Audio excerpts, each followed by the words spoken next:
로마서 14장 13절부터 15절까지 제가 읽습니다. 그런즉 우리가 다시는 서로 판단하지 말고 도리어 부딪힐 것이나 거칠 것으로 형제 앞에 두지 아니할 것을 주의하라.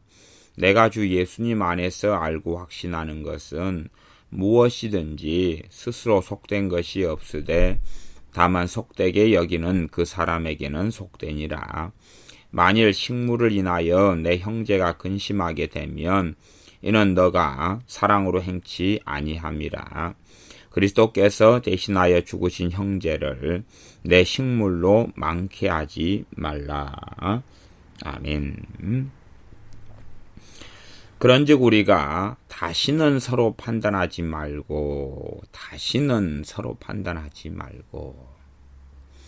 당시에 로마 교회는 유대인과 이방인이 함께 했었던 교회입니다. 유대인들 같은 경우는 어릴 때부터 율법 속에서 살아왔었지요. 그렇기 때문에 예수님을 믿긴 하지만 그들은 자꾸만 율법으로 돌아가고 싶어하고 나아가 예수님과 더불어 율법을 잘 지키면서 살고자 하는 양심을 가지고 있는 사람들입니다.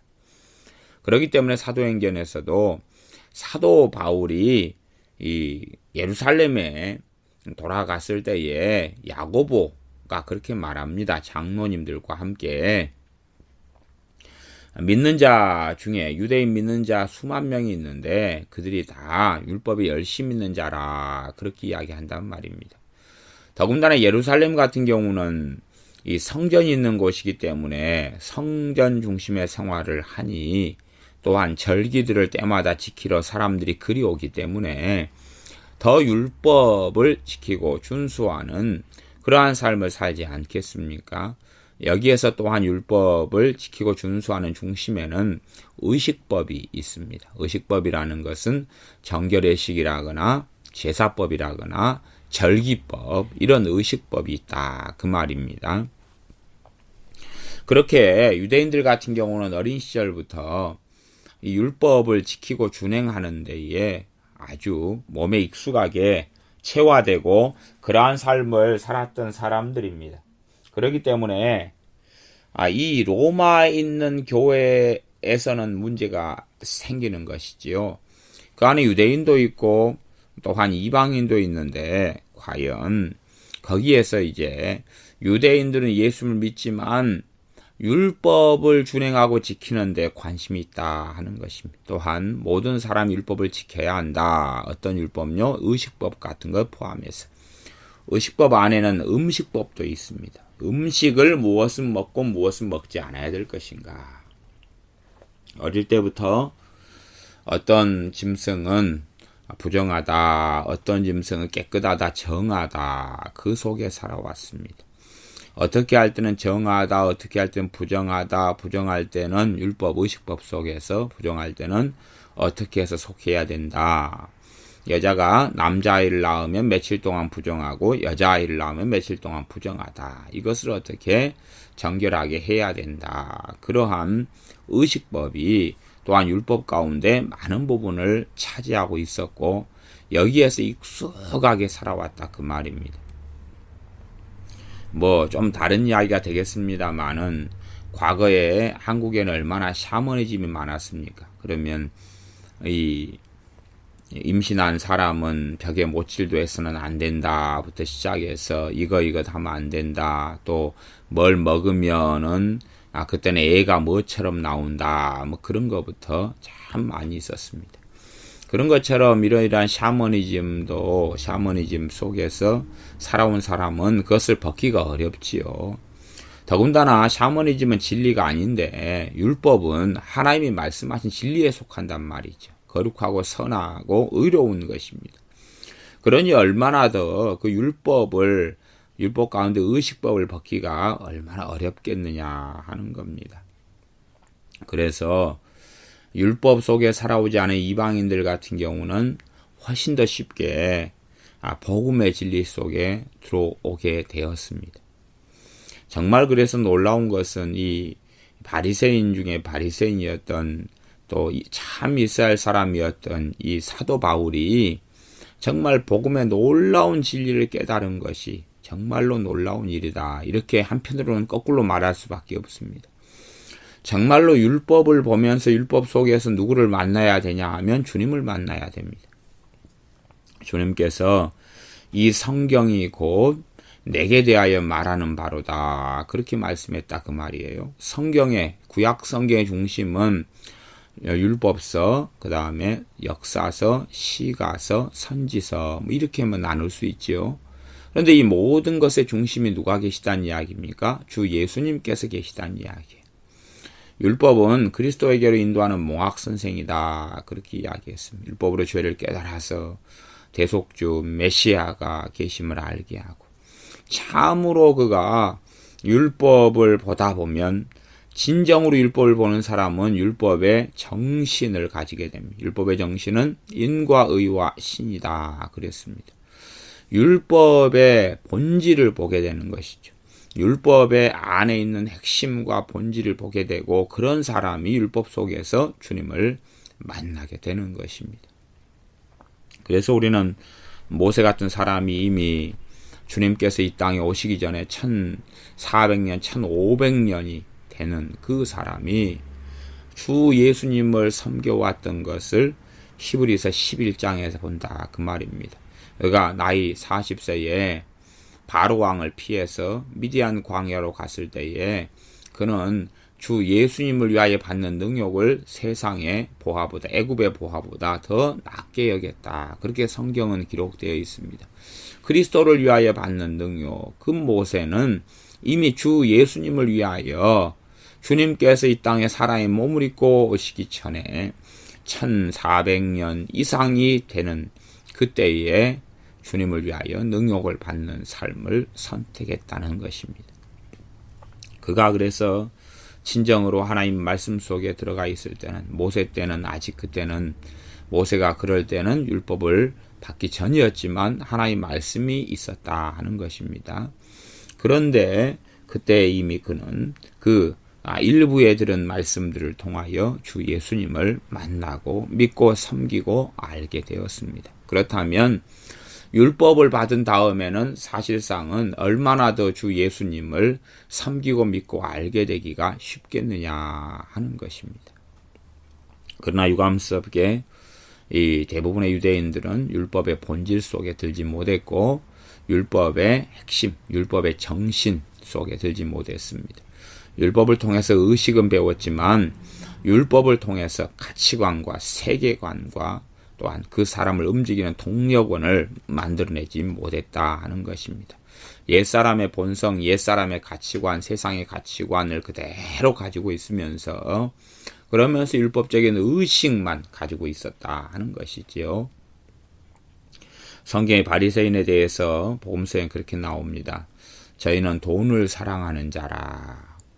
그러면 돈을 사랑함이 일만하게 일반 죄의 뿌리가 된다. 그렇게 말씀했는데 하나님 말씀을 정말로 바르게 묵상하고 바르게 읽고 바르게 연구하고 말씀 속에 드는 사람이라면 돈을 사랑한다는 세속화의 가장 근원적인 하나를 벗을 수밖에 없다 하는 것입니다. 이 땅이 안개와 같고 나그네 같은 인생을 살면서 돈이 필요하지만 돈의 노예가 되지 않고 돈을 도구와 수단으로 삼지 돈에 종속되고 돈의 노예가 되고 돈에 대한 탐심에 사로잡혀서 돈을 위해서라면 물불을 가리지 않는 그러한 삶은 정말 예수님의 사람이라면 벗어나는 것입니다. 하나님의 말씀을 통하여 가치관이, 하나님의 말씀을 통하여 그의 정신이 변화돼야지 마땅한 것이다 하는 것입니다. 그래서 다시 13절로 돌아가면 우리가 다시는 서로 판단하지 말고, 당시의 로마 교회는 그런 의미에서 이방인들과 또한 유대인들이 판단하기 너무 좋았습니다. 아마 어떤 이방인들은 유대인들의 방식을 따라갔을 수 있죠. 거기에 설득되고, 또한 구약 성경을 잘 아는 사람들이 유대인이기 때문에 구약 성경이 이렇게 나와 있어 성경을 별로 접할 수 없는 이방인의 입장에서는 믿을 만하고 보암직했다. 그렇게 볼 수도 있습니다. 그래서 교회 안에서 유대인들이 가지고 있는 성경 해석의 방향과 또한 이방인들이 가지고 있는 성경 해석의 방향이 아주 달라질 수밖에 없는 그러한 이 환경이었다 하는 것을 우리가 염두에 두면서 로마서 24장의 상황을 보아야 한다 이야기입니다. 우리가 다시는 서로 판단하지 말고, 사실은 그러한 것도 본질의 문제가 아니라는 것입니다. 본질의 문제면 둘 중에 누가 옳다 그렇게 손을 사도 바울이 들어주어야 맞지요. 그러나 그렇게 의식법을 지키느냐 지키지 않느냐도 지키는 사람을 업신여기거나 비난하지 말라 하는 것입니다. 문제는 이제 갈라디아 교회처럼 되어져 버리는 건 심각한 문제가 됩니다. 로마 교회에도 이 의식법에 몰두를 한 유대인들이나 교인들이 있었고요. 그 다음에 갈라디아 교회도 그랬습니다. 근데 갈라디아 교회는 그것이 다른 복음이 되어져 버렸고, 그 다음에 로마 교회는 그까지는 안 갔다 그 말입니다. 같은 율법에 사로잡혀서 율법 수익 속에 들어가도 한 교회는 다른 복음이 되어버렸고 한 교회는 다른 복음이 아니었다는 것입니다. 갈라디아 교회는 한 교회는 아니었죠. 한 지역에 있는 여러 교회들이었습니다. 그렇게 율법을 통해서 구원받으려 하느냐 그러면 이제 사실은 다른 복음이 되어버리고, 구원은 예수님께로만 온다. 그것을 바르게 믿고 있으면서 생활 가운데 내가 이 음식이다 그러면은 이것은 정하다 이건 부정하다 그렇게 간다면 그것은 때로는 용납해야 되고 때로는 업신여기지 말아야 되고 때로는 비방하지 말아야 되고 때로는 그 어리석음에 대하여 참고 기다려 주어야 하는 부분의 비본질적인 부분이다 하는 것입니다. 많은 예수님을 믿는 사람들이 어떤 신학, 어떤 교리에 사로잡혀서 거기에서 잘못 가면 자신의 교리만이 옳다 그렇게 극단성으로 흘러가는 경우가 많이 있습니다. 이단이나 사입이 그러한 교리는 당연히 올 수가 없습니다. 그러나 정통이라고 해오는 많은 신학들은 내용에 있어서는 별로 틀린 것은 없습니다. 다 성경 구절에서 나와 있고 하나님의 진리의 어떤 측면을 가지고 문제는 전체화의 오류를 해놓은 부분에서 많은 문제가 있을 뿐이지 성경에서 온 것이에요. 그렇기 때문에 이 정통적이다 그러면 개혁주의 신학이나 아니면 웨슬리안 신학이나 아니면 알미니안 신학 그런 걸 정통적이다 그러죠. 물론 그 가운데 이제 칼빈주의 가운데는 이중 예정이라든지 또 알미니안 가운데는 예지예정 해석에서 하나님이 미래를 다 본 다음에 누구를 구원한다 하는 예지예정 이런 것들은 이 예정론에 있어서는 아주 잘못된 예정론이 됩니다. 사람이 만들어내는 신학 가운데 잘못된 것은 있지만 그게 전부 잘못이다 그러면 그 사람이 잘못된 것입니다. 왜냐하면 그것은 그 신학이 어떠한 내용과 어떤 형성이 되어졌는지 바르게 공부하지 않고 연구하지 않은 단편적인 생각에서 온 것이기 때문에 그렇습니다. 대부분의 신학이 죽은 것이 되어져 버린 이유는 신학의 내용은 옳지만 그 안에 있는 믿음이 사라져 버렸기 때문에 그렇습니다. 로마서 14장 마지막 23절에 보면 믿음으로 조차하지 아니하는 모든 것이 죄니라. 신학에 믿음이 빠져버리면 신학이 죄가 되어버린다 하는 이야기입니다. 하나님의 주권에 대해서 잘 공부했어요. 하나님의 주권에 대한 확고한 믿음이 없이는 그 하나님에 대한 주권을 공부한 것이 하나님께 책임 떠넘기기, 하나님께 무책임하면서 하나님이 다 좌지우지하는데 왜 우리네 인생을 이렇게 만들었느냐 하는 어리석음으로 가버리는 그러한 신학이 되어버리기도 합니다. 하나님의 말씀에서 나오는 신학인은 믿음이 없이는 죽은 것이 되고 생명이 없는 게 되고 살아있는 것이 안 됩니다. 썩은 시체가 될 수밖에 없는 것입니다. 13절 그런즉 우리가 다시는 서로 판단하지 말라. 너 유대인 교인들 또 이방인 교인들이 있어서 여러 가지 규정이나 또 율법에 매이는 부분에서 아직도 율법에 매여서 어떤 음식은 정하다, 어떤 음식은 부정하다 그렇게 산다면 그것으로 서로 판단하지 말아라. 아마 현 시대의 한국교회 같은 경우는 이런 문제는 이제 별로 없을 것 같아요. 다시금 구약 율법에 몰두하는 사람들이 종종 있는 것을 봅니다만은 그러나 이런 식은 별로 좀 드물지 않은가 싶어져요. 하지만 이 율법 가운데의 의식법, 정한 음식, 부정한 음식, 음식에 대해서 이렇다 저렇다 하는 것은 사실은 비본질이지만 본질에 가까운 비본질입니다. 수준이 높은 거예요. 이건. 왜? 하나님 말씀 때문에 그 말씀에서 오는 해석으로 인하여 더군다나 구약 성경에 있는 율법에 있는 그 본질적인 말씀의 해석으로 인하여 누구는 음식법을 지켜야 한다, 누구는 안 지켜도 된다, 그렇게 서로 판단하고 서로 그렇게 다투게 되는 상황이 되었는데 그것은 지금 현재의 교회들이 가지고 있는 다툼이나 판단에 비하면 수준이 높은 것입니다. 수준이 높아요. 왜?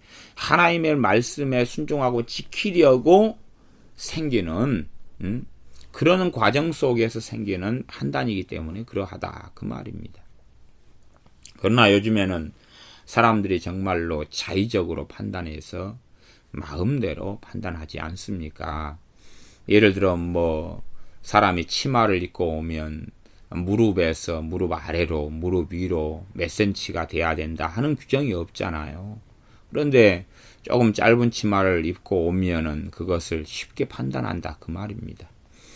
또 화장을 좀 진하게 하면 쉽게 판단하고요. 물론 성경에 너희는 단정히 행하라 이렇게 말씀이 있어요. 그러나 단정히 행하라는 것으로 어떤 것이 정확하게 단정히 행하는 것이다는 말씀이 없잖아요. 우리 조선시대 양반님네들 사회로 이야기한다면 그때 우리가 반팔 입고 반바지 입으면 되겠어요? 안 되겠어요? 안 되죠. 반팔 입고 다니면 안 될 거 아니에요. 또 남자가 반바지 입고 다니면 되겠어요? 안 되겠어요? 안 될 거 아니에요. 그때의 삶의 상황은요. 그리 되면은 지금 이제 여름인데 예배당에 반팔 입고 다 예배 드리잖아요. 전에는요. 제가 1980년대 같은 경우는요. 목사님들이 설교할 때 주일날이든 언제든 강단에 설 때는요. 반팔 와이셔츠를 못 입었습니다. 반팔을 입으면 불법이었어요. 그런 시기가 있었어요. 지금은 제가 반팔 와이셔츠에 넥타이하고 또 양복을 입지만 그렇게 예배를 드리잖아요.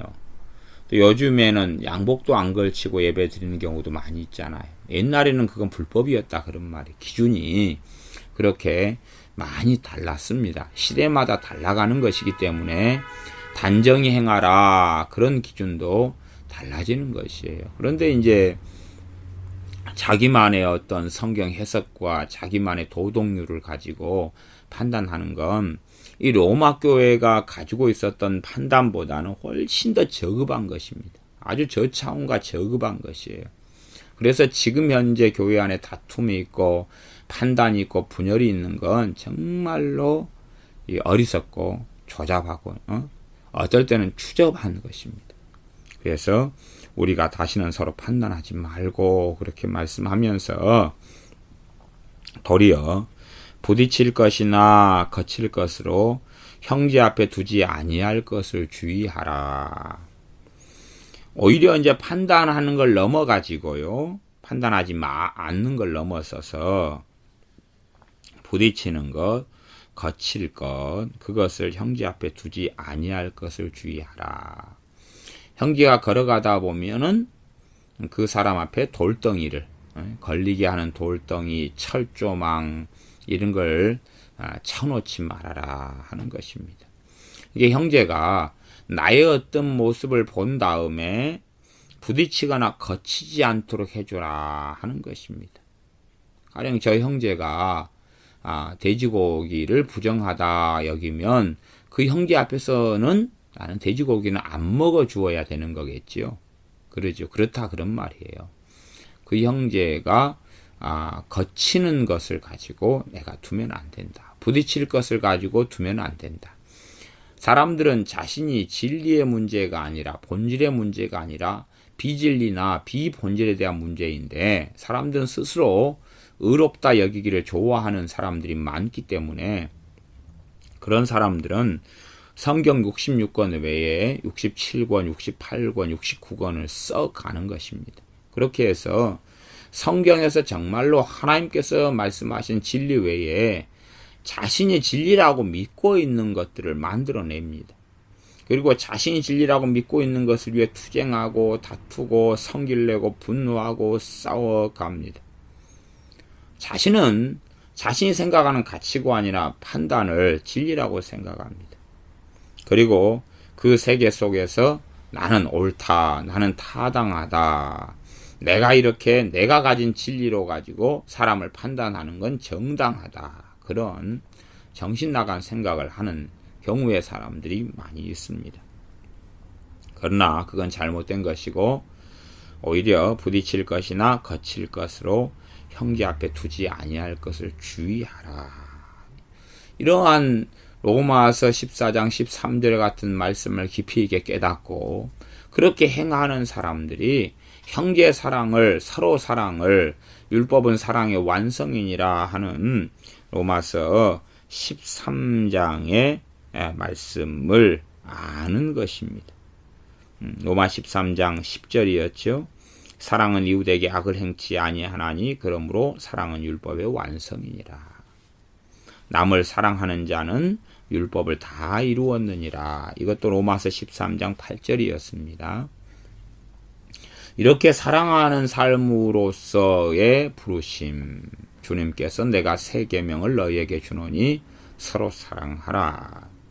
그 사랑은 적극적인 사랑입니다. 그래서 14장 13절에 그렇게 이야기하는 것입니다. 그 사랑의 관점과 차원에서 생각해 본다면 우리가 다시는 서로 판단하지 말고 도리어 부딪힐 것이나 거칠 것으로 형제 앞에 두지 아니할 걸 주의하라. 더 조심하고 주의해가지고 내 살아가는 삶의 방식과 모양이 다른 믿는 신자들에게 걸림돌이 안 되게 하라. 그런 이야기입니다. 14절 내가 주 예수님 안에서 알고 확신하는 것은 무엇이든지 스스로 속된 것이 없으되 다만 속되게 여기는 그 사람에게는 속되니라. 내가 주 예수님 안에서 알고 확신하는 것은 누구 안에서요? 예수님 안에서. 그러면 우리가 이 14장 14절을 통하여 알 수가 있습니다. 예수님 안에서 무엇이든지 스스로 속된 것이 없다. 예수님 안에서는 스스로 속되다, 부정하다 그 말입니다. 부정한 것이 없어졌구나. 예수님 안에서는 그 자체로서 부정한 것이 없어졌구나. 다시 말하면 어떠한 것을 사람이 부정하게 만들 수는 있다는 것입니다. 사람이 돼지 머리를 갖다 고사를 지내면서 부정하게 만들 수 있죠. 그렇지요? 그러나 돼지 자체가 자기 스스로는 부정한 것, 속된 것이 될 수 없다는 이야기. 누구 안에서는요? 예수님 안에서는. 그렇게 따지면 이렇게 이야기해 볼 수 있습니다. 안 믿는 불신자가 돼지고기를 먹습니다. 죄일까요? 죄가 아닐까요? 죄단 말이에요. 죄. 그런 생각까지 안 해보시죠? 불신자는 돼지고기 먹으면 죄입니다. 왜냐하면 율법이 죄로 정하고 있고 부정하다고 정하고 있습니다. 돼지고기는 부정한 것입니다. 이 불신자는 어디 아래에 살아갑니까? 율법 아래에 살아갑니다. 그래서 율법은 그대로 유효한 것입니다. 불신자는 돼지고기만 먹어도 부정한 걸 먹고 죄가 되는 것입니다. 불신자는 오징어 먹어도 죄가 됩니다. 그런 거예요. 예수님 안에서만 이게 부정치 않은 것입니다. 예수님 안에서만. 그래서 14절에 그렇게 나오지 않습니까? 예수님 안에서 알고 확신하는 것은 스스로 속된 것이 없다, 스스로 부정한 것이 없다 그러는 것입니다. 예수님 밖에서는 안 그렇습니다. 십자가에 예수님께서 달려 죽으셨습니다. 그러니까 예수님께서 율법을 성취시키신 것, 의식법이 폐해진 것이 누구에게나 다 해당된다고 착각할런지 몰라도 믿는 자들에게만 해당되는 것입니다. 예수님의 그 십자가 상에서 성취하신 것이 그 십자가 흘리신 피가 모든 사람에게 해당되는 게 아닙니다. 예수님을 믿는 사람들을 위한 대속이 되는 것입니다. 결과론적으로 이야기해서 그렇다 하는 이야기입니다. 그러한 것이지, 내가 예수님을 믿지도 않는데 예수님의 십자가가 나한테 효력이 있을 거야 라고 한다면 얼마나 정신나간 이야기가 되겠습니까? 예수님의 십자가에 흘리신 피와 예수님 안에 통일되는 것은 예수님 안에서만 되는 것입니다. 심지어는 예수님 믿는 사람들도요, 돼지고기를 그냥 삼겹살을 먹어가지고 죄가 되는 경우도 많은 것입니다. 그것이 믿음의 원리인데 로마서 14장 23절의 이야기입니다. 의심하고 먹는 자는 정죄되었나니, 의심하고 먹는 사람은 정죄되었다, 죄를 짓게 되었다 그 말입니다. 돼지고기 삼겹살을 먹는데 이것은 먹으면 죄일까 죄가 아닐까 확신도 없고 말씀에 근거한 믿음도 없고 그런 알쏭달쏭하게 먹고 의심을 가지고 먹는 사람은 죄를 지었다 하는 이야기. 그 사람은 예수님 안에서 먹은 게 아니기 때문에 그렇습니다. 그렇게 예수님 믿는 신자들도 돼지고기를 먹어가지고 죄를 짓는 사람이 있고 안 짓는 사람이 있다 하는 이야기입니다. 그런데 불신자가 먹어서 죄가 안 된다니요. 불신자는 돼지고기 먹으면 죄입니다. 그러니 제가 반농담으로 한다면 불신자들한테는 돼지고기 사주지 말고 소고기 사주십시오. 불신자들은 돼지고기 먹으면 다 죄가 되는 거예요. 물론 그가 나중에 주님께 돌아왔을 때는 모르겠지만은 그러기 전까지는 그거 다 죄가 됩니다. 그래서 그의 신앙에 심각한 해를 가져올 수도 있는 거예요. 그가 믿게 되는데 해를 가져오지 않는다고 영적으로 보장을 못합니다. 불신자가 음식을 먹으면 죄가 계속 된단 말이에요. 어떤 음식들은요. 그러면 그가 점점점 음식을 통하여 몸이 더 더러워져 가고 그러면서 죄가 되기 때문에 강파감이 더 심해져 갈 수밖에 없다고 저는 말씀드릴 수밖에 없습니다. 그까지 가면 이제 참 복잡한 이야기가 되죠. 그러나 이 말씀을 기본적으로 살펴보는 사람은 예수님 믿는 사람도 믿음 없이 먹으면 돼지고기 같은 부정하다고 율법에서 부정하다고 여기는 것을 의심하고 믿음으로 먹지 않으면 정죄받는구나, 정죄되는구나, 죄가 되는구나, 유죄 판결을 받는구나. 그러면 안 믿는 사람은 당연한 이야기가 되어집니다. 다시 14장 23절 마저 읽고 보겠습니다. 의심하고 먹는 자는 정죄되었나니 이는 믿음으로조차 하지 아니한 연고라. 믿음으로조차 하지 아니하는 모든 것이 죄니라. 참 제가 정말로 입이 아플 정도로 이야기하는 것 중에 하나는 믿음과 행함이 다르다는 것입니다. 과거에 어떤 승려분이 말씀했죠. 산은 산이고 물은 물이로다. 그렇게 이야기했던 것처럼 산에서 물이 흘러나오는 건 사실이죠. 그러나 산은 산이고 물은 물이다 그 말이에요. 그런 것처럼 믿음하고 행함 자체는 다릅니다. 이게 달라요. 믿음은 믿음이고 행함은 행함이에요. 물론 믿음과 행함이 함께 가서 행함 있는 삶 믿음이 된다. 그렇게 되어지는 건 당연한 것이고 그 당연한 결과가 나와야 됩니다. 그러나 믿음은 믿음이고 행함은 행함이에요. 자, 봐보십시오.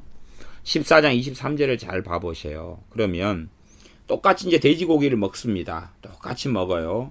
행함은 똑같이 행함이지요. 근데 그 중에서 어떤 사람은 믿음으로 행해요. 돼지고기를 먹는데 이것이 주님의 십자가 안에서 예수님 안에서 이게 깨끗하게 되었다는 믿음으로 먹어요. 똑같이 행함을 가지고 있단 말이에요. 돼지고기를 삼겹살을 구워 먹는다는 행함을 똑같이 가지고 있는데 한 사람은 믿음으로 행하고 한 사람은 믿음이 아니게 행한다 이야기예요. 그 행한 것 자체가 똑같단 말이에요. 한 사람은 죄가 되고 한 사람은 죄가 되지 않아요. 거기에 행함 있는 산 믿음이라는 단어를 집어넣어서 여기에 있는 믿음을 해석하면 말이 돼요, 안 돼요? 말이 안 되지요.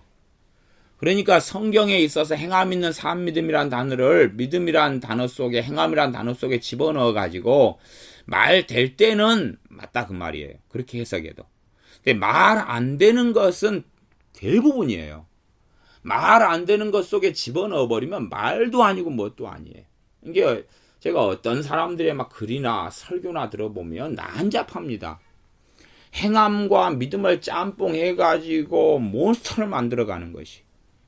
그러면 남편과 아내가 결혼하여 한 몸이 될지니라 그러니까 아예 남편과 아내를 갖다 결혼하자마자 그냥 섞어버리죠 그랬어요. 머리 2개를 붙여버리고 팔을 4개로 만들어버리면 될 거 아니에요. 한 몸이라는 게 그런 한 몸을 이야기하는 게 아니잖아요. 한 몸인데 둘이 살잖아요. 둘이. 그래서 행함 있는 산 믿음이라는 단어가 어떨 때는 맞아요. 또 야고보서 2장 같은 데서 말씀하고 있고요. 참된 믿음은 행함이 있어야 한다고 말씀하는 거예요. 그냥 참된 믿음에 행함이 있어야 한다고 말씀하는 거예요. 행함이 없이 그의 참된 믿음이 어떻게 증명되겠느냐 하는 것이에요. 그건 일반적인 그리스도인의 삶을 이야기하는 것입니다. 그러나 내가 지금 현재 기도를 해요. 기도를 해요. 그러면 기도하는 것 자체만으로는 행함의 요소는 없어요. 기도는 은혜에 속한 거란 말이에요. 기도를 똑같이 간절하게 기도해요. 그런데 한 사람은 믿음으로 기도하고 한 사람은 믿음으로 기도하지 않아요. 우리가 병이 치유되기를 위해 기도한다. 그러면 믿음으로 기도하면 믿음의 기도는 병자를 일으키고 살린다 그랬어요. 그러면 치유되는 것은 그 사람 행함에 있지 않지요. 치유되는 것은 예수님이 채찍에 맞음으로 너희가 병 나음을 입었도다라는 진리에 근거하고 우리 주 예수님께서 치르신 대가에 근거하는 것입니다. 그렇기 때문에 똑같이 치유를 위해 기도를 하는데 한 사람은 치유될 수 있고 한 사람은 안 될 수 있어요. 그 사람의 행함 문제가 아니라 믿음 문제라는 이야기입니다.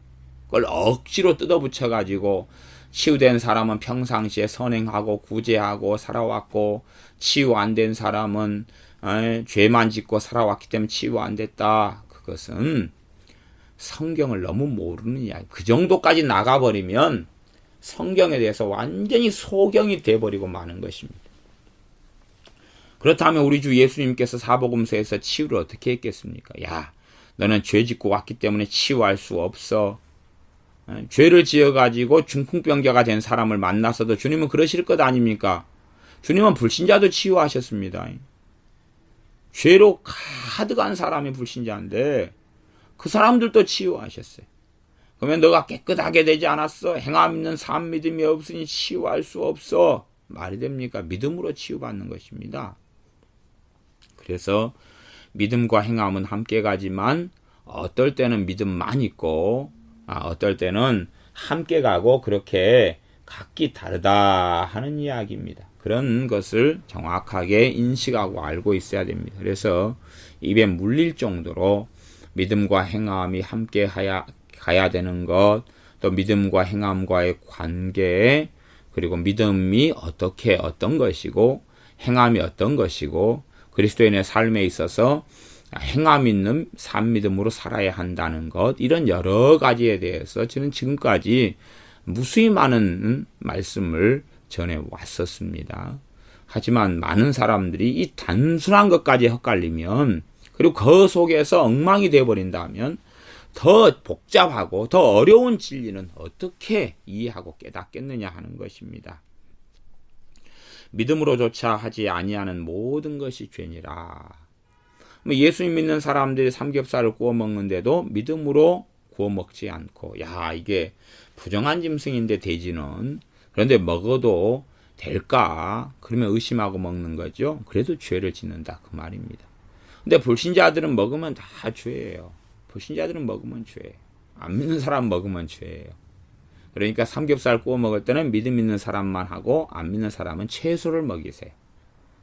괜히 비싼 소고기 먹을 것 없고, 또 친척들 막 안 믿는 사람 모였는데 갈비 먹으러 가지 마세요. 죄예요. 돼지갈비잖아요. 이거 소갈비 뜯는 거 아니잖아요.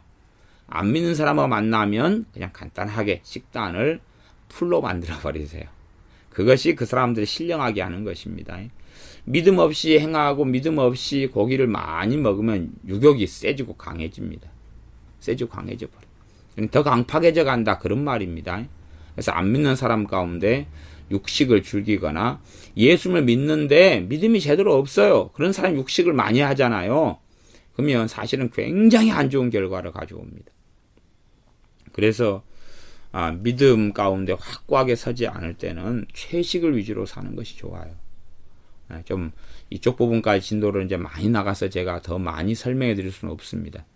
왜냐하면 제가 이 정도 이야기해도 이제 복잡한 사람들이 좀 생기지 않을 겁니까? 성경을 잘 모르니까 하는 것이. 성경을 알면 거기에서 그래서 그렇구나 이렇게 알 수 있게 되는 부분이 참 많이 있습니다. 되도록이면은 내 남편이 안 믿는다 그러면은 이런 소고기를 사들 형편이 되면 소고기를 해드리시거나, 그 다음에 그게 아니면 풀식단으로 해야 되죠. 풀식단으로. 오징어 같은 걸 먹는다 그러면 안 믿는 남편은 먹이지 말고 믿음 가운데 사는 나만 먹고 그리고 남편은 비닐 있는 생선을 먹고. 그래서 봐보세요. 율법이 지금도 중요한 거예요. 우리는 율법을 이 의식법이나 부정한 거 정한 거 지킬 필요가 없어요. 근데 우리는 안 믿는 사람들과 함께 살잖아요. 그잖아요. 그 사람들은 죄라니까요. 그 사람들에게 율법이 완성되고 성취된 게 아니에요. 예수님을 통해서요. 그렇게 됐다고 생각하십니까? 믿는 사람도요, 믿음으로 행치 아니하고 믿음으로 행치 아니하는 가운데 먹는 사람은 정죄를 받아버려요. 그게 로마 14장 23절이에요. 제가 믿는 사람들 보면은 성경을 뭘로 보는지 모르겠어요. 제가 심하게 말은 하지 않고 성경을 엉덩이로 본다, 그렇게 말할 수밖에 없어요. 아니, 눈으로 보면서 도대체 뭘 보고 사는지 모르겠어요. 뭘 볼까요? 그냥 흰 건 종이고 검은 건 글씨다 그러고 로마서를 읽을까요? 복음의 가장 깊은 진수가 나와 있는 것인데, 율법을 어떻게 이해하느냐, 성경을 어떻게 이해하느냐, 복음을 어떻게 이해하고 깨닫느냐는 진수가 나와 있는 성경이 로마서인데 어떻게 보는지 자체를 이해를 못하겠어요. 이상한 생각 속에 보는 것 같아요. 14장 14절. 스스로 무엇이든지 스스로 속된 것은 없으되 다만 속되게 여기는 그 사람에게는 속되니라. 유대인이든 이방인이든지 로마에 있는 신자들이 어떻게 여겨요? 속되다, 부정하다 여기는 그 사람에게는 뭐라고요? 부정하게 된다는 이야기입니다. 부정하다 여기는 그 사람에게는 부정하게 되는 것이. 세상 사람들은 아무 생각이 없죠? 그 사람들은 다 부정하다는 것입니다. 세상 사람들 부정하게 안 여기는데요, 안 여긴다고 안 부정하게 된답니까? 그 사람들은 무조건 율법 아래에 있어서 부정하게 되는 것입니다. 율법 아래에 온 세상을 가두었다고 말씀하고 율법 아래에서 저주를 온 세상이 받는 것입니다. 안 믿는 사람들은요, 그대로 저주를 다 받아요. 3대까지 저주를 받고요, 3, 4대까지 저주를 받고 우상숭배하면요, 다 율법이 다 이루어지고 율법의 저주는 그대로 역사하고 있는 것입니다. 믿음 안에서, 예수님 안에서만 벗어나게 되는 것이에요. 그러지, 야, 예수님 십자가에 달리셨으니까 이제 우상숭배해도 괜찮다. 우상숭배 속에 들어가는 사람은요, 이미 율법 속에 들어가 버린 사람입니다. 우상숭배 속에 들어가면요, 스스로 예수님 안에서가 아니라 예수님 밖으로 가버린 사람이에요. 그럼 율법이 역사해버리는 것입니다. 그래서 율법은 이제는 끝났다, 폐해졌다, 완성됐다, 그래서 이제는 아무 쓸모가 없다. 예수님 믿는 사람들이 예수님 안에서만 살지 않습니다. 예수님을 벗어나서 예수님 밖에서 살고, 그렇기 때문에 예수님 안에서는 속된 것이 없다 그러는데, 예수님 밖에 있으니까 속된 것이 되어져 버리지 않습니까? 부정한 것이 되어져 버리고 의심이 생겨나고, 그 삶은 예수님 밖에서 있는 것입니다. 신학적으로 예수님을 영접하고 믿으면 예수님 안에 있다 그럽니다. 그건 신학적으로 이야기하는 것이 존재론적으로 이야기하는 것입니다. 존재론적으로 하고 생활의 삶하고는 다른 것입니다. 존재론적으로 이제 그러한 자격과 특권을 얻게 되었다는 이야기고, 그러한 자격과 특권을 가지고 그것을 누리고 산다는 것하고는 다른 이야기다 그런 것이에요. 존재론적으로 사도 바울은 로마 사람의 시민권을 가지고 있습니다. 그러나 실제의 삶 속에 로마의 시민권을 사용하고 사는 경우는 드물었어요. 그러죠? 예수님을 믿습니다. 그래서 나는 예수님 안에 속하게 됐습니다. 그러지만 성경은 또한 대부분의 예수님 안에서를 두 가지로 나누어서 써요. 하나는 존재론적인 예수님 안에서 복음의 진술을 이야기할 때 그렇고, 실제 삶을 이야기할 때 예수님 안에서는 이제 정말로 내가 믿는 예수님에 대한 예수님의 말씀과 그분에 대한 믿음을 가지고 사는 것을 이야기하는 것입니다. 지금 여기 로마서 14장에 부정하다, 정하다, 음식법 이런 것을 가지고 지금 판단하고 거치는 것 가운데서 여기서 예수님 안에서 쓰는 의미는 뭡니까? 믿음 가운데 행하면 예수님 안에서가 되고 정죄되지 않고, 믿음으로 의심하고 먹고 믿음 가운데 먹지 않으면 예수님 밖에서 행하는 것이기 때문에 속되게 되어버리고, 나로 인하여서 예수님 안에 있으면 그 짐승들이 스스로 더러워지지 않는다는 이야기예요. 내가 믿음으로 행하니까 나도 더럽게 만들지도 않고, 그러니 나는 돼지고기를 먹는데 정결한 음식으로 먹게 된다는 이야기예요. 그러나 그 돼지는 스스로 이제 예수님 안에서는 스스로 더럽지 않아요. 예수님 밖에서는 스스로 더러워요. 예수님 밖에서는, 돼지는 더럽다 그 말이에요. 예수님 밖에서는.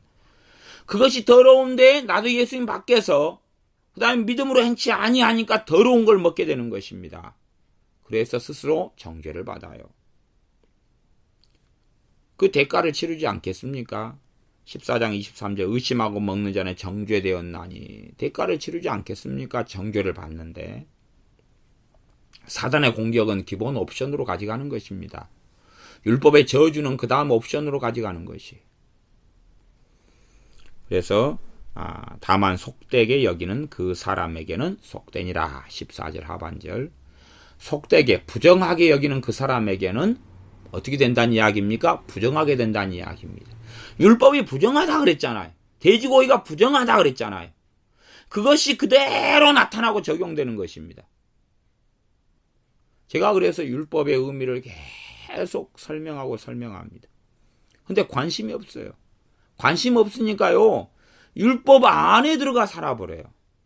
율법의 내용은 모릅니다. 의식법이 뭔지, 정결의식이 뭔지, 정한 음식, 부정한 음식 뭔지는 몰라요. 그러나 그는 율법의 저주 속에 들어가 살아버려요. 율법에 대해서 뭐 이제 지킬 필요도 없고 뭐 어쩌는데 뭐 관심 가질 거 있습니까? 대부분 율법은 지켜야 돼요. 의식법을 제외하고는, 또 국가에 주는 법들 제외하고는 다 도덕적, 윤리적인 건 다 지켜야 돼요. 대신에 과거에는 율법 아래서 지켰다면 지금은 성령의 역사를 통하여 율법의 요구를 만족해 하고, 성령의 역사를 통하여 또한 예수님 안에서 그 사랑을 통하여 율법의 요구를 만족시키는 것입니다. 율법 안에서가 아니라 율법 밖에서요. 은혜 아래서요. 율법 아래서가 아니라 법 아래서, 율법 안에서가 아니라 은혜 아래서 율법을 만족시키는 삶을 사는 것입니다. 율법의 요구를 이루는 삶을 사는 것입니다. 그래서 다만 속되게 여기는 그 사람에게는 속되니라. 야, 이게 더러운 거야, 부정한 거야. 예수 믿는 사람이요, 로마 교회 신자들이 예수 믿는 사람이 그렇게 여기는 사람에게는 그대로 더러워져 버리는 것입니다. 그러니까 사람들은 얼마나 예수 믿는 사람이 이 믿음이 중요한가를 몰라요. 단지 그냥 예수님 믿는 믿음으로 다 됐어, 예수님 믿는 믿음으로 다 끝났어, 그렇게 생각한다면 정말 착각입니다. 또 나아가서 야, 행함 있는 믿음이면 돼. 그것도 진리의 한 부분이에요. 행함 있는 믿음이라는 건 진리의 한 부분이에요. 전체가 될 수가 없는 것입니다. 그래서 과거의 어리석은 사람들은 한 신학의 어떤 말씀의 어떤 부분을 가지고 부분적인 신학을 전체 신학을 만들어버린 사람이 얼마나 많았습니까? 요즘에는 행함 있는 믿음이라는 그 야고보서에 있는 이 행함 있는 믿음, 믿음과 행함이 관련돼 있는 그러한 살아있는 믿음의 당연한 결과는 행함이지요. 그러한 부분적인 진리예요. 그것을 전체에 대한 진리로 만들어버리니까 또한 새로운 신학을 난잡하게 만들어버리는 것입니다. 과거의 신학도 난잡한데 새롭게 성경을 해석하고 만들어내가는 신학도 난잡한 것입니다. 그게 어떻게 되겠습니까? 그럼 여기서는 다만 속되게 여기는 그 사람에게는 속되니라. 그럼 행함이 뭐가 있는데? 행함이 요지가 없잖아요. 그냥 돼지고기 앞에 놓고 내가 속되게 여기냐 여기지 않느냐 해서 정죄되고 정죄되지 않고가 결정될 뿐이에요. 삼겹살 앞에 구워서 먹으려고 하면서 이게 부정한가 정한가 거기에서 믿음으로 어떻게 믿느냐 의심하느냐에 따라서 죄가 되고 죄가 안 된다는 이야기예요. 행함이 여지가 없잖아요. 삼겹살 굽는 것까지는 행함이 똑같잖아요. 그건 성경에서 이야기하는 행함도 아니고요. 그것은 다시 14장 15절입니다. 만일 식물을 인하여 너 형제가 근심하게 되면, 식물은 음식을 이야기합니다. 음식 때문에 너 형제가 근심하게 된다. 나는 이제 내가 보기에는 나는 돼지고기가 부정하다고 생각하는데 옆집에 사는 같이 예수를 믿는 저 형제가 저 사람은 돼지고기를 맨날 삼겹살을 구워 먹고 살아가요. 그러니까 이 사람이 어떻게 하겠어요? 어이고 저러면 안 되는데 그럴 거 아니에요. 아직도 이 율법에서 말하는 이 돼지는 부정하다 이것에 사로잡혀 있어가지고 근심이 온다 그 말이. 근심이 온다. 와 저 사람 저러면 안 되는데 판단이 되고 근심이 되고 그러면 이는 너가 사랑으로 행치 아니함이라. 그것을 알게 되었다 그러면 난 돼지고기를 끊어야 되는 것입니다. 이게 지금 하나님 이야기는 본질에 대한 부분이에요. 그거 부분이 아니라 어떤 본질이요? 사랑이라는 본질이요. 사랑이라는 본질에서 그 형제가 안 볼 때, 또 그 형제가 있을 때는 돼지고기 굽는 냄새도 안 풍겨야 된다 그런 말이에요. 그 형제가 야 믿음으로 행하면 되는구나. 그래서 믿음 가운데 나도 돼지고기를 구워 먹어도 되는구나. 그럴 때 이제 구워 먹어야지요. 아니면 그와 함께 외식을 가면 그가 돼지고기를 부정하다고 여기는데 돼지고기를 내가 아무리 좋아하고 돼지갈비를 좋아해도 그걸 시키면 안 된다 그 말입니다. 소고기를 시켜야지 비싸더라도. 아니면 풀을 시키면 돼요. 풀밥. 채식을 시키면 돼요. 채식을. 베지터블을 주세요. 그렇게 해가지고 베지타가 아니고요. 베지터블입니다. 그래서 이는 너가 사랑으로 행치 아니함이라. 그리스도께서 대신하여 죽으신 형제를 내 식물로 망케 하지 말라. 참 심각한 말씀을 하고 있습니다. 15절에 망케가 뭡니까? 망하게 하지 말라 그 말입니다. 식물 때문에 어떤 사람이 망해버릴 수 있다는 거예요. 이게 식물 때문에 어떤 사람의 무엇이 망하겠습니까? 믿음이 망해버린 믿음이 망해버려. 연약한 믿음이 계속 문제를 일으키다 보면 이 사람은 이제 갈라디아 교회들이 들어갔던 율법주의 속에 들어가요. 이 로마 교회 유대인들이나 신자들이 가지고 있는 율법주의도 있어요. 근데 그것과는 다른 복음이 아니었는데 갈라디아 교회가 가진 율법주의로 들어가 버려요. 그러다 보면 주님하고 상관이 없어져 버리는 것이. 갈라디아 교회들의 사도 바울이 그렇게 복음을 전하고 말씀을 전했는데 다른 복음 속에 갈라디아 교회들의 많은 사람이 들어가 버리고 관여돼 버렸어요. 그래서 예수를 부인해 버리는 사람도 있었고 그들에게 할례를 받아야 된다고 말한 사람들 추종하고 쫓아가 버리는 사람도 있었고 영원한 멸망으로 가버린 사람들도 있었다 하는 이야기. 그것은 갈라디아서를 보면 얼마나 심각한 상황인지. 그래서 너희가 다른 복음을 왜 쫓아가느냐? 다른 복음을 통해서는 구원을 받을 수 없다고 얼마나 증언되어 있느냐 하는 것입니다. 그래서 그리스도께서 대신하여 죽으신 형제, 그 형제가 식물, 음식 때문에 망케 하지 말라. 망할 수 있다는 이야기입니다. 그의 연약한 믿음이 연약한 가운데서 다시금 율법으로 돌아가 버리고 연약한 가운데서 무너져 버리는 것입니다. 나는 믿음이 약해요. 예수 믿는 믿음이. 그런데 나는 예를 들어 돼지고기 먹으면 부정하고 죄가 된다 생각했는데 저 사람 믿음이 좋아요. 심지어는 목회자예요. 근데 저 사람은 돼지고기를 맨날 삼겹살을 구워 먹어요. 그러면 시험에 들어버리는 것입니다. 내가 믿음이 좋아져 봐야 저런 모양이 된다 그러면 나는 안 할란다. 그리고 포기하고 돌아서 버리는 것입니다. 예수는 부인해 버리는 것입니다. 믿음이 연약한 사람을 어떻게 세우냐가 중요한 것이 그게 본질입니다. 진리 가운데 믿음이 연약한 사람을 어떻게 세워가느냐 하는 것이 본질이에요. 그래서 거치는 것이나 부딪힐 것을 두지 말아라 한다 그 말입니다. 믿음이 강한 사람이 문제가 되는 것이 여기서는 이제 믿음이 약한 사람보다는 믿음이 강한 사람이 약한 사람을 세워줘야 돼.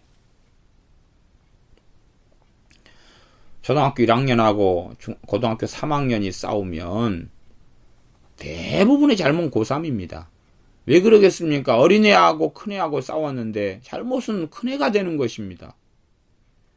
이 하나님의 말씀 성경도요. 믿음이 더 강한 자에게 하시는 말씀이에요. 믿음이 더 강한 자가 양보하라고 이야기하는 것이에요. 믿음이 더 강한 자가 나는 거치지 않으니까 상관없어가 아니다 그 말입니다.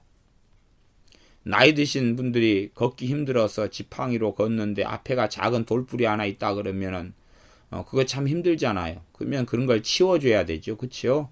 멀쩡한 사람이 그래야지 걷는데 불편하지 않도록 치워줄 거 아니에요. 그런 것처럼 믿음이 강한 사람들이 주의해주라 그렇게 말씀하고 있는 거예요. 믿음이 좋은 사람들이 연약한 자를 조심해주라. 그래서 15장 1절도 로마 15장 1절도 그렇게 이어져 갑니다. 우리 강한 자가 마땅히 연약한 자의 약점을 담당하고 자기를 기쁘게 하지 아니할 것이라. 믿음이 강한 사람은 자유가 더 많습니다. 믿음 가운데 자유가 더 많아요. 그래서 이것도 저것도 모든 걸 할 수 있어요. 나를 기쁘게 해도 할 수 있다 그 말이에요. 그러나 믿음이 약한 자와의 관계 속에 들어가면 나는 내 자유를 가지고 이것저것 다 할 수 있는데 그렇게 하면 안 된다는 이야기입니다. 믿음이 약한 자의 약점을 담당해야 되기 때문에요. 그 사람 눈에 꺼리는 것은 내가 다 절제해 줘야 됩니다. 절제. 너희 믿음의 덕을 덕의 절제, 덕의 지식을 지식의 절제를 그렇게 이야기하는 것 아닙니까? 이 절제를 이야기하는 것이. 믿음이 약한 자와 함께 살아갈 때에 그의 눈높이에 맞추어 가지고 살아가는 것입니다. 그렇게 하지 내 눈높이에 맞추는 게 아니에요. 그들의 믿음의 눈높이에 맞추어 가지고 그들의 약점을 담당해 줘야 된다 하는 이야기입니다. 그러지 믿음이 좋은 사람은 더 많은 자유가 있어요. 그래서 내 자유대로 마음껏 살아가 버리면 안 된다는 것입니다. 믿음이 약한 사람을 세워줄 수가 없어지는 것입니다. 그리스도께서 대신하여 죽으신 형제를 내 식물로 망케 하지 말라. 망하게 하지 말아라.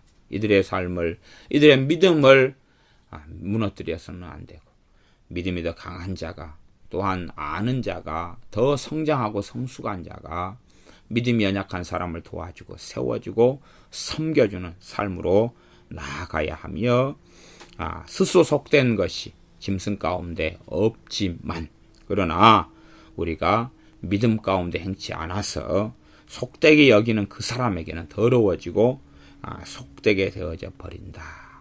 그럼에도 불구하고 식물로 인하여서 형제를 근심하게 하지 말아라. 너가 사랑으로 행해야 한다.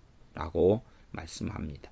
진리가 아니고 본질이 아닌 진리이지만 그에 대한 해석 부분에서 믿음이 연약한 사람들을 용납하고 끌어안아 주어서 이단이나 사이비의 문제가 아닌 그것들은 오히려 사랑으로 행하는 것이 훨씬 더 가치 있는 것이고 그렇게 했을 때 주님 앞에 우리가 온전히 설 수가 있습니다. 기도하겠습니다. 아버지 하나님, 우리가 다시는 서로 판단하지 않는 하나님의 자녀들이 되게 하여 주시옵소서. 마음대로 내가 가진 알량한 지식으로 내가 가진 어리석은 생각으로 또한 본질이 아닌 비본질들로 진리가 아닌 비진리들로 판단하고 살아가는 어리석음에 들지 않게 하여 주시옵소서. 오히려 끌어안고 약점을 담당하고 용납하고 심지어는 식물 때문에 음식 때문에 형제가 근심하게 된다면 그 음식을 내가 먹지 않아 버리는 한이 있다 할지라도 그러한 일을 막고 사랑으로 행하는 우리가 되어지게 하여 주시옵소서. 그리하여서 부딪힐 것이나 거칠 것으로 형제 앞에 두지 아니하고 부딪힐 것을 치워버리고 걸리적거리는 것 거치는 것을 치워버려서 형제가 길을 걷는데 편안하게 잘 믿음의 여정을 걸어갈 수 있도록 연약한 것을 도와주는 그러한 더 믿음이 있는 주님을 더 아는 우리가 되게 하여 주시옵소서. 예수님의 이름으로 기도하옵나이다. 아멘.